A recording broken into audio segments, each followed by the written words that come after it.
a 2021 GMC Arcadia key fob here. I'll show you how to open them up and replace the batteries in them. So, first thing you're going to want to do is remove the emergency key out of the bottom of the remote. What we got to do is press this button right here. We can pull out the emergency key.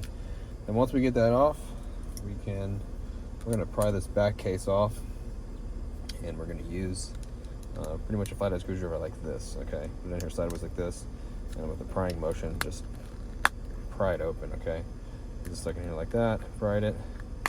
You just pop it up and open. Okay. So the battery itself is held in the back part of the case. You can just pry it out with the screwdriver. I'll show you what size it is. It's going to be a CR2032 with the positive sign facing down. You just snap it back in there. You need a battery. Check the description box. I'll have the size there and a link takes you to Amazon. Or you get a new one if you need to pick one up real quick. They're like $2.